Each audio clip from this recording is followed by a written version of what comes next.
Welcome to KIKAO, your weekly authoritative program on Africa's agriculture. On the show this week, we focus on the women. They are seen as the face of agriculture on the continent, but just how much do they get out of it?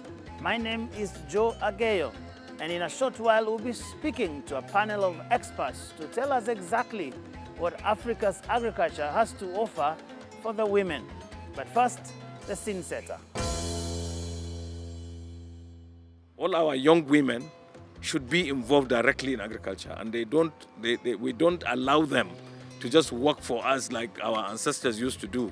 When the woman would till the land on the farm and feed the husband, and the husband is there just drinking palm wine in some parts of Nigeria. If you say you are into gender development and you take one segment, you are beginning to fail, because you never run on one leg and win the race. So you must take both of them together.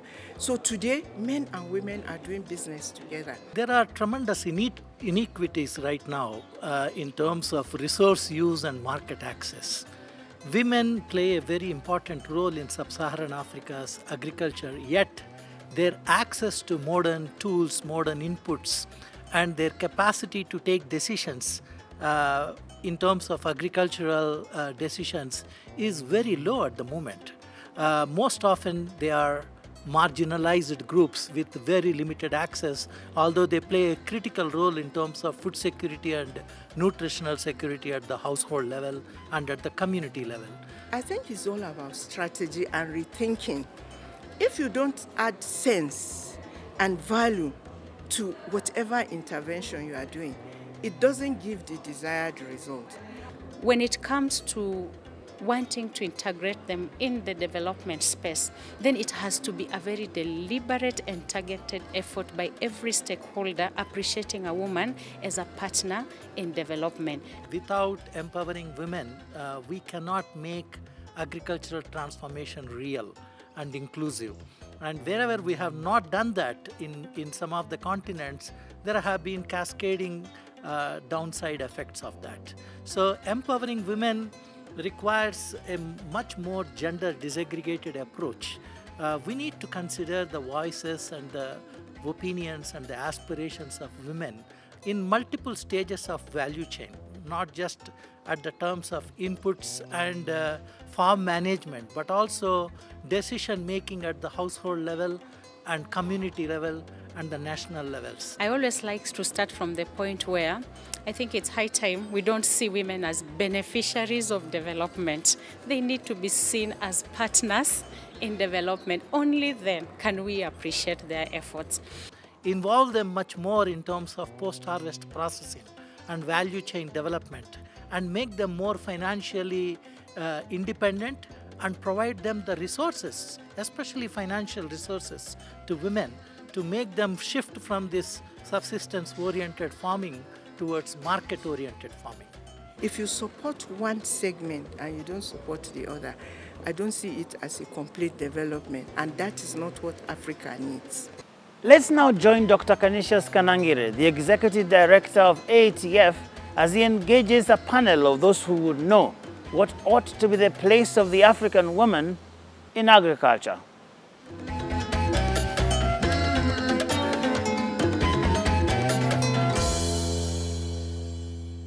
Thank you very much, Joe. Women make essential contributions to the agricultural and rural economies in all developing countries.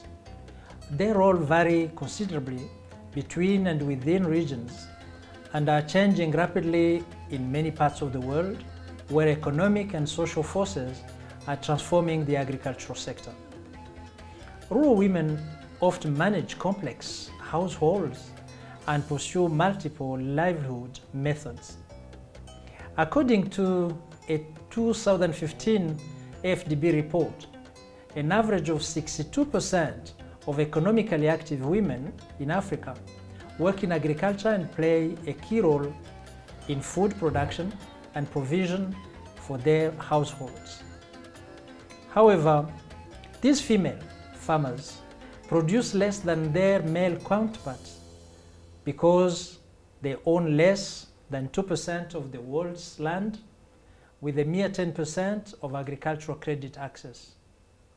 The gender gap in agriculture is generally associated with limited access and control over innovative agricultural technologies, extension services, education, financial services, and rural employment.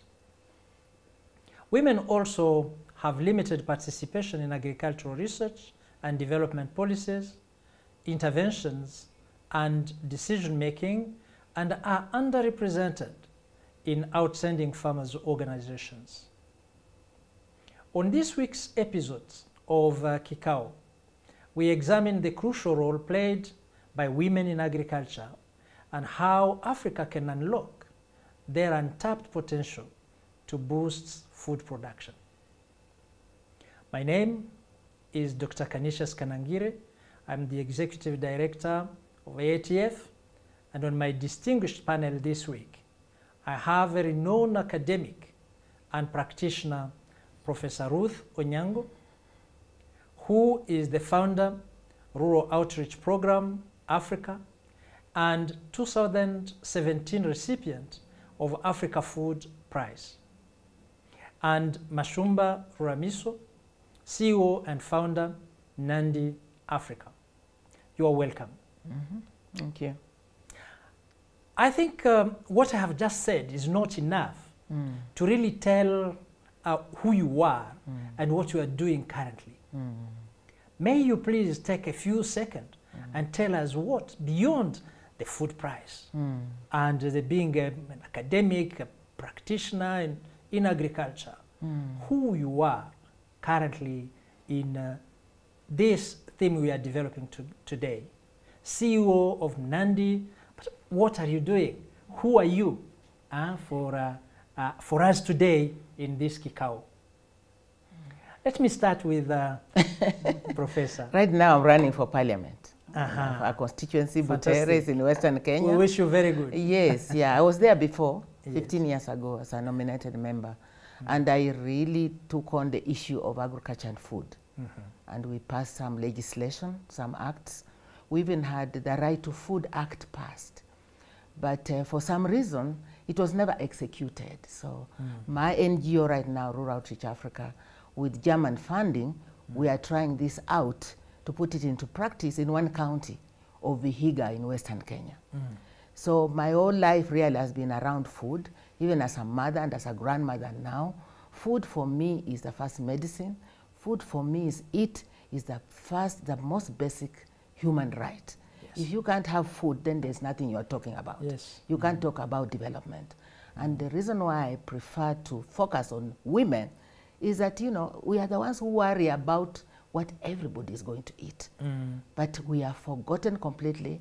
It's like the food issue is everybody's business because we want to eat, but it's nobody's responsibility. I think it should be our primary responsibility to all of us, because that is where you have the health issues addressed, and poverty. The real poverty is when you cannot feed your huge potential for this continent, you know, but it has remained potential. I mean, I started working on this when I was below her age, and I'm aging now, and you know, it's still the same issues we're talking about. There's something we are not doing right. Let's hear how she takes the button and, and now unlock the potential. And unlock it. Yes, Ramiso. Okay, thank you for that. Thank you so much. So for me, I am passionate about my community. I'm passionate about food security. I'm passionate about sustainable farming. You know, in Africa, a lot of us, we have been farming, like she mentioned, and still the results you can't see in many areas. There's still food insecurity, there's still hunger, there's still poverty. And I believe that we haven't really harnessed technology enough. So I'm a champion for sustainable farming. I'm a champion for looking at different farming in a way where we're incorporating knowledge, local knowledge, and also teaching our farmers how to farm better. My organization, Nandi Africa, that is what we do. We support women on the farm, access knowledge, because something I realized as a farmer myself is that there isn't access to knowledge for women farmers on the ground, sometimes in local language. You find that a lot of these women are left behind because they would not have the same education. So it's now looking at how can we educate women farmers to be able to understand farming in local language, in easy methods, and also demonstrating and pushing the importance of conservation farming.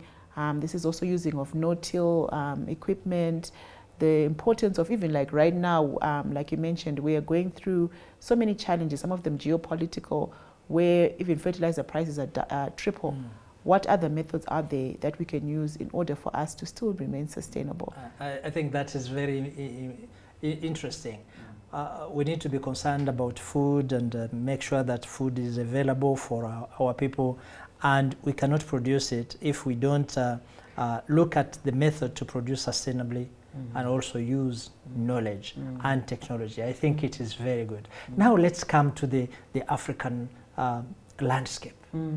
How do you paint the participation of women in the agricultural production sector today in Africa? They do all the production. They worry about what everybody else is going to eat, but they are kept away from decision making, from policy making. They are kept away from the money. And you know, I've been around enough to know all the conferences that take place, and then resources are committed to Africa. And sometimes they call me. They say, Ruth, aren't you happy now? I say, no, until I see it on the ground, until I see it on the smallholder farmer, and until I see it on the woman farmer. And let me also say that it's not in the whole of Africa that you have women-only farming on the ground as smallholder farmers. I've been to other countries, specifically, where it is man and woman also farming. So it all depends on the cultural setting, but to a large extent, yes, it is woman, but you know, everybody else eats, but the woman does the work. So I think we just do too much talking. Yeah, Edie, we do, it's just too much talking, but very little action. I can tell you that as someone who has been in this sector for a long time. So until we are intentional, very intentional, and supporting and putting, you know, resources where our mouth is in policy terms, and even the donor community, because it's very romantic to just talk about, oh, Africa is women who produce the food. It sounds very sexy and nice, but we don't put the other resources. Yes. And what women need, by the way, I've seen, is not even a whole lot, because the technologies she's talking about, very critical. The knowledge transfer, it needs to be done in a way that suits the woman. That suits the woman. She cannot be leaving her home, going to some center, to some training, staying there for 3 days. What meantime is happening to her family? Because she's the primary nurturer. And we have to put that into account. Yeah, and I don't see that having happened. Professor, you said women are on the shamba, the farm, the farming land. Yes, they do all the work. Yes, and indeed we know they contribute to actually very much, a huge contribution to food production. Yes, they are also in food processing, in food, how do I call it, selling food and wood. So they are in all those trading, different areas. They work a lot. But what we know is that at the end of the day, they are not necessarily the prime beneficiary of what comes from the farming, the farming farming business. So this is the situation. Why is that way? What are those factors, those challenges which hinder the women to really benefit of that production and that work they do on the farm? It goes back to education. You know, I live in rural Zimbabwe. And you know, on a normal day, you can just walk in the rural areas and you find a young girl with a baby on her back. Young girl, maybe like not more than 10 years with a baby on her back, cooking on the fire. And you ask her, why are you not in school?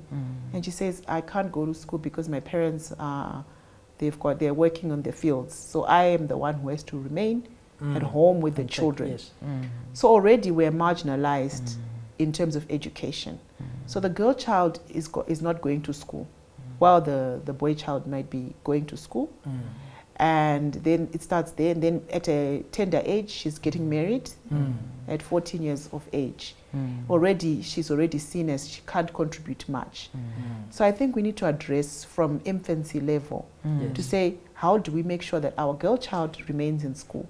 How does she get the same access? Because even when you look at the statistics in terms of the percentage of girls in school, they get less and less as we go up the hierarchy.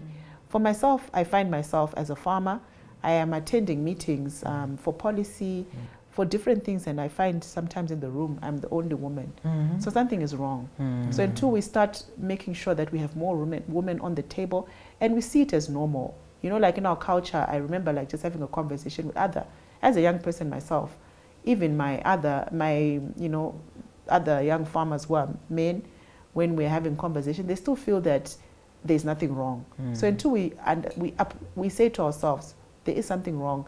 And you know what? We really need both genders. We need both genders to be able for us to develop Africa, the Africa we want. For us to reduce hunger, we cannot have one gender at policy. We need both genders. Yeah, absolutely. And I think indeed excluding or giving just a mere place to women in this sector will only undermine what we can do with the sector, with the enormous potential we have on the continent in terms of arable land, but also fertile water, etc. We have everything we need, and yet we don't put all the hands and all the brains and I will say even the heart, as you said, so that we can decide of what to do. And I think as Ramiso said, it starts from down there. We need to empower the future women. At the same time, we empower the future men, so that at the end they play the same role and benefit equally of what we can do. I think it is very critical, and we need to take some decisions or influence some decisions so that we can change that from the root cause, which is that inequality from the tender age. But when we come, let's take a break. When we come, we look at what we need to do to improve the situation indeed.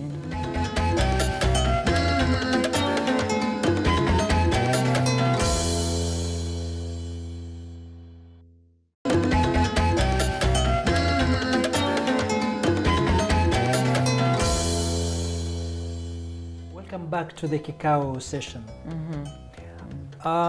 You said that women work a lot on food production, and actually they participate in many other sections of the value chain.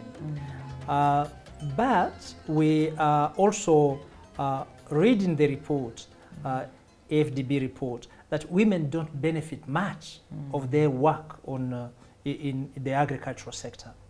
What can we do to ensure that women get their fair share on from the agricultural sector? What can we do to ensure that they get solid return from their activities in the agricultural sector? Yeah, thank you, Edie. You know, it's good you say they participate in other aspects of the value chain, but they also do so many other activities, so many others, you know, community involvement, family involvement. Some have careers already, you know, they take care of others who are sick and what have you. So I came to a situation where I said, no wonder Africa is hungry because we're depending on these women to feed ourselves. How can we? But then I just feel like the corona episode that we have had made us realize exactly how vulnerable we are in terms of food systems. That we are importing things we never imagined we were importing, and even with the war now in Russia, Ukraine, nobody ever realized that we're depending on them. And then during Corona, we are looking at ourselves. I've seen a lot of innovations in Kenya, and some reported in other parts of Africa during Corona, that we can't just depend on the outside world. What can we do ourselves? You know, people came up with treatment for Corona. Every household had their own concoctions. I wish we could document that. So as Africa, we then look back to our culture. And our culture meant that our whole community together is not only women producing food. In fact, women made food, nurtured the children, as the men were the providers. But the Western world has made us render our men irrelevant. We can't go on like that. We can't feed the continent. We can't feed a community where only the small agenda with so many other loads on her back is actually producing the food. So as I work even in my own community, I've always said, look, we need to restore the dignity of our men so they can be providers for the family. And everybody has their role. We are going too far. We've gone too far to the West. And who are we now as Africa? Proudly African. This is the moment for us. It's only then when we realize that we are proudly African. We have the best continent on earth. It's naturally, it's just amazing. And yet we're hungry and we're begging and eating foods which are not even ours, by the way. So for me, it's much deeper than these discussions we have been having all this time. And maybe my age affords me to be able to pass on what I'm thinking right now. It is clear that women work a lot, and it is obviously understandable that the situation cannot continue the same way. We need absolutely men and women to put the hand on the production sector, food production sector, so that we can be able to reverse the current situation of hunger in Africa, food insecurity, nutrition insecurity, etc. And also we need to think of the equality in access of the technology, because and other production assets, because that also determine the difference and why women don't have a fair share of their undertakings in agriculture. I think that is something very critical. So when we look at the situation from different angles, we notice that there is a huge gender gap between what we have said here from men, women, and in agriculture it is bringing to the consequences. How can we bridge that gap? How can we address it? Going forward, we understand that we need to put our hands on. We need to be able to benefit the same way of the agricultural activities and effort we put in, but there is still the gender gap. Yes. How do we address it? Well, there's many ways we can address it. We can even address it at policy level, to say that, you know, we need to allow for, if it's 50% women participation at all agriculture programs, you know, even if it's organizational level, who are your beneficiaries? In Zimbabwe, we find that women are mainly doing the horticulture, the small crops, and the men are doing the more cash crops. How then do we ask even big organizations to ensure that some of their beneficiaries, a certain percentage, are women? I think when we start making actionable steps, that's when we can start saying, okay, we're beginning to solve the challenges. Even if you're running an organization or you're doing a panel and you find that all the time you're always nominating men, there's only men, the face of men, then we are not really sharing a true picture of where the Africa we want. But when we start saying that at all levels in the organization, at all levels in policy, at all levels across, we're ensuring that women are equally represented as much as men, then we can start seeing some of these changes. I think it is something very important here, and we notice it. You said in some of the meetings or panel you are alone, the only woman there, and it happens many times. And when it is about big position there, and will she be able to do that? There are some sort of preconceived, but then we need to change the situation. And what are those resources? What are those opportunities? Be it under our policies or how we implement the policies.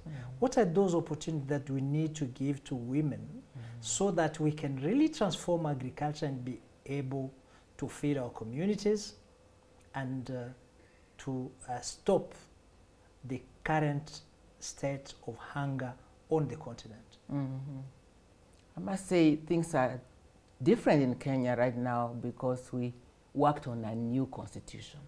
No, it's no longer the colonial Lancaster constitution that we had before. So we worked on a new constitution which is inclusive for people with disability, you know, forgotten groups, but mostly gender.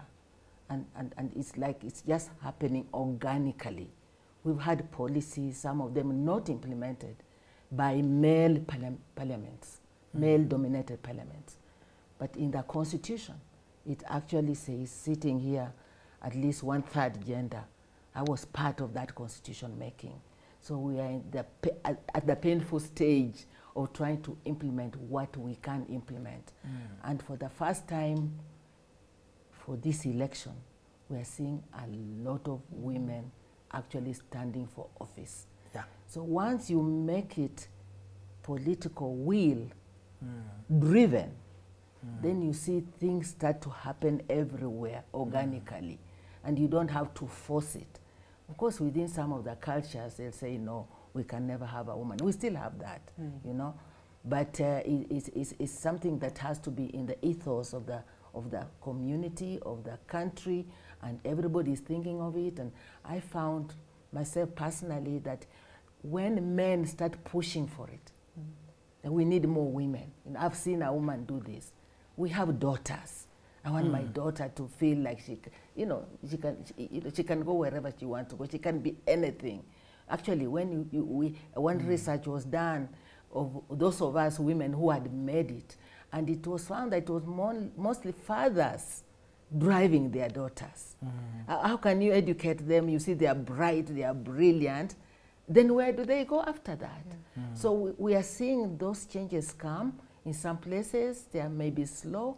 In others, they are really going forward. And we are now priding. Actually, right now, I can see myself looking very soon, hopefully when I'm still alive, at Kenya having a female president. Why not? You see, why not? So we see, you know, the judiciary, the what, and these young men, especially young men, are our biggest allies. Because they just say, you know, my mama, daddy will do this to mama. You know, and they say, no. Let us support the women to go forward.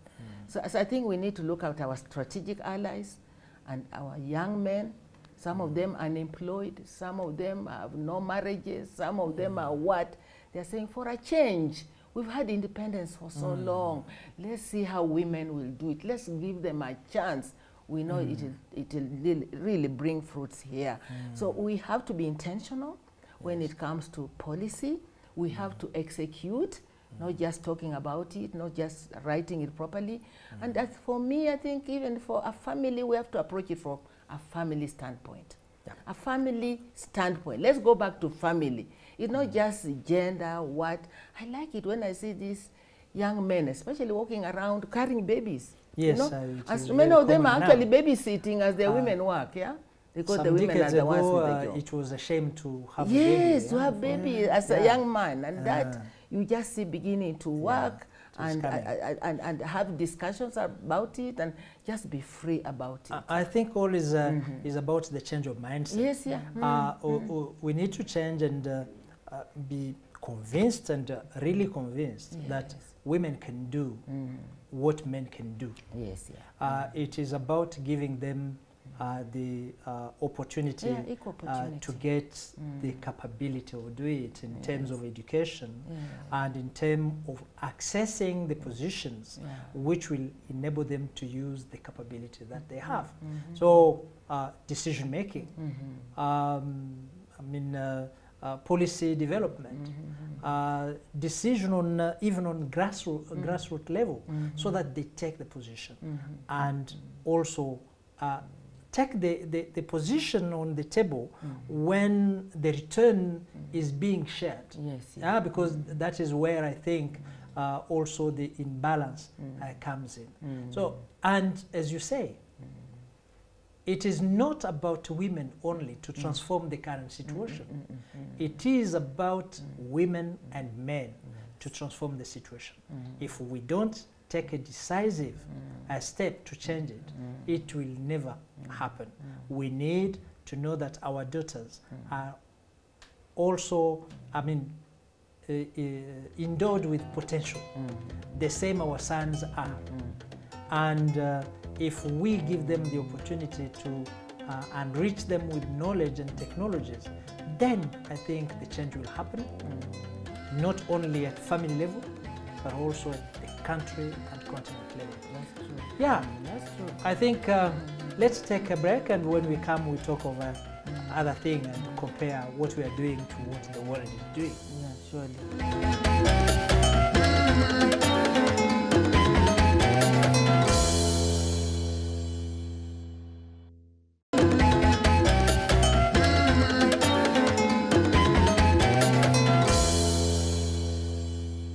Welcome back to the KIKAO session. We have been talking about what is happening in Africa and the challenges that we are struggling to address on this continent.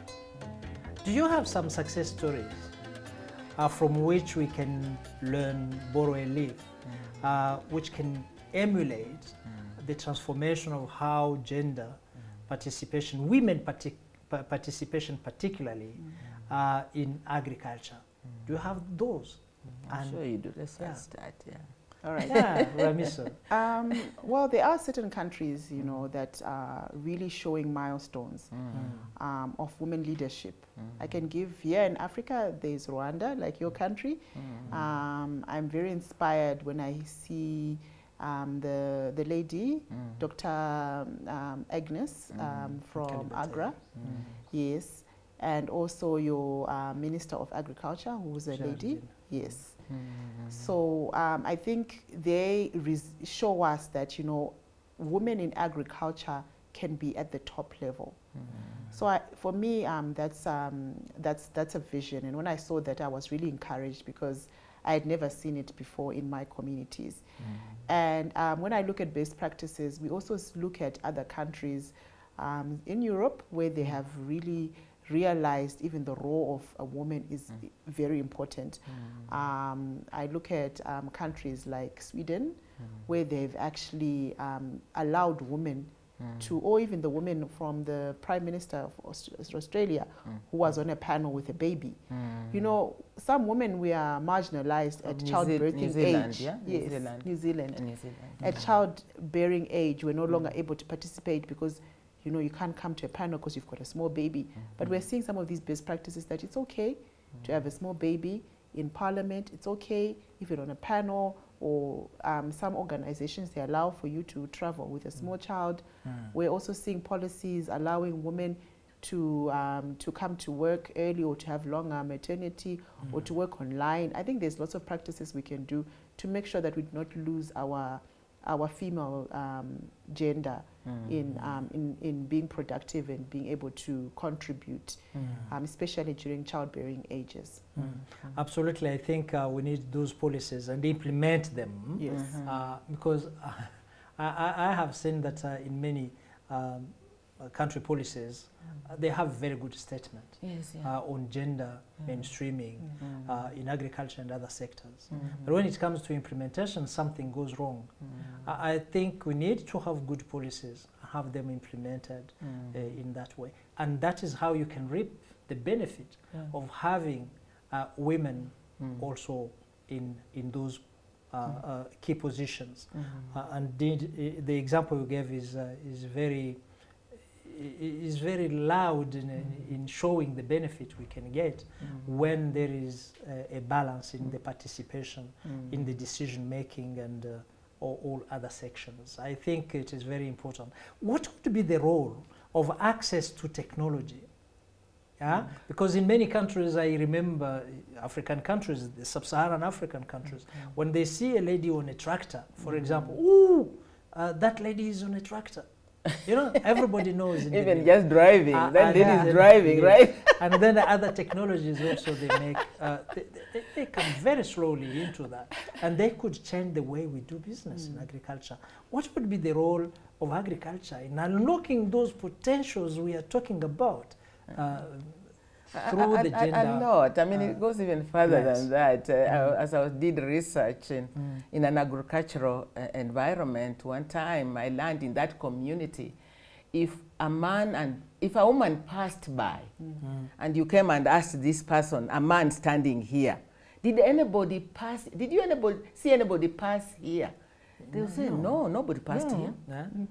Because a woman was not a person. I mean, that's how far we have come. Can you imagine that? And then in my own generation, you know, as I grew up, I was a mathematician. But we were not allowed to sit A-level mathematics as girls. It's unbelievable in my lifetime. Because it was believed women couldn't even do math. You know, and yet who are the traders along the marketplace and so on? They may be literate, but they can still count their coins and so on. And so how could we've come a long way. But I can tell you this, I can just tell you this. It's a lot easier to build woman leadership from grassroots. Yeah.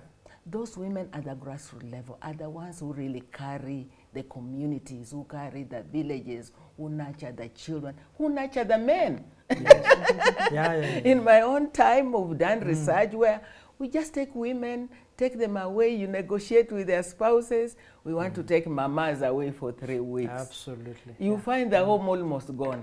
The men are almost dead, and they value the mama so much. So I think we just need a harmonious environment. I chair this organization, KIKAO Africa Association. I'm sure you are aware of it. It was created soon after the Ethiopian famine of 1984. But you know, so this organization, we intentionally supported women's agriculture. Guess what? Women are producing just as much as men. Absolutely. You talked of equal opportunity. Technology. The men will have the technology. See, the room is full of these men. You know, their brains are just operating like this. But tell them to translate it to a level where the rural woman can understand is not easy. So we need to know that, yes, the technology is important, but the technology needs to be relevantly packaged and transmitted to that woman. That's something I've said over and over again, but we don't get the resources to have extension, because it's actually a form of extension. And absolutely that is yeah. So you teach them at this level. And women, you know, my young friend here, she knows, women are very good listeners. Yes. Absolutely. We are good listeners, we are good doers, we follow instruction, but it doesn't come to the women. So the technology is absolutely critical. And even if it's the women dealing with the smaller crops like vegetables and so on, fruits, which are the nutritious crops, those are the high value. Those are the ones which can bring a lot of money. They need the information. They need the technology. The information they need to know how to carry these very delicate food crops to the market. Tell me now, with all this, all these challenges, all these things we need to do to change the situation, where do you see the women's participation in agriculture in the next 10, 20 years? We need to start in now. Africa. By organizations such as yours. You are put on this series, and we are hoping this is the best series. You know, you've given us enough time to discuss this. We need to go out of here and now start executing. Yes. It has to start right away. It's too late already. We're talking of potential, and as I said earlier, nobody, and Dr. Norman Borlaug used to say, nobody is potential. And Africa is about potential, potential. Let us love us, and let us do what we can do best, and let us also even export that which we can do best. Yeah, Ramiso, young farmer, Yes, young leader, Yeah. 20 years from now, where do you see the woman participating in any section of the value chain in agriculture? Well, I see the women being empowered. You see, women in Africa, they are working too hard and not smart. I see the women harnessing technology, where instead of spending the whole day from morning to night with the hand hoe digging, I see her using technology, being able to farm using that technology with higher yields. Because you know, with technology comes higher yields. Higher yields, being able to market her produce using e-commerce platforms, being able to be paid with e-payment methods, being able to speak confidently as we empower our sisters, our daughters to be confident to speak at different places, and being respected because of her intellect, her ability to also contribute to the economy. So I see a positive future. Because the more we are dialoguing, the more we are sharing and exchanging our experiences from our different areas, our different cultures, the more we're able to harness that and actually develop it into something greater. Thank you very much. We can see that from our two panelists, we are saying the agricultural sector brighter and more contributing to the economic development of our continent in the next 10 to 20 years. But this will come only if all the component of the population, our population, is participating equally to this. Women, youth, and men are participating equally. They have the same opportunities. And that is one of our responsibility as policymakers, as decision makers, as leaders, influencers, are to make that possible. This will only happen if technology is adopted and used, not the hard working with the whole, which remains an agriculture which will be very low production, low productivity. We need to have technologies which enhance productivity, which enhances nutrition, and which enhances economic return, and all that will make us have a prosperous agriculture and approach the food security and nutrition security that we need.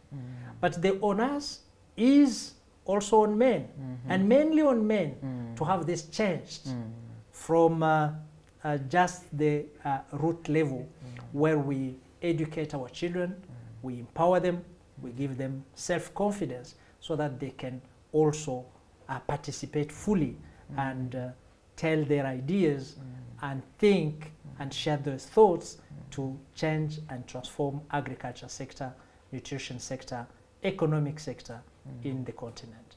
I thank you very much for your ideas, for your experience. Commend you for your leadership in these areas. Keep it up, and wish the best for Honorable Professor Roy. Thank you. Thank you very much. Viewers, thank you very much for listening to us and watching us, and we invite you for the next KIKAO session. Thank you.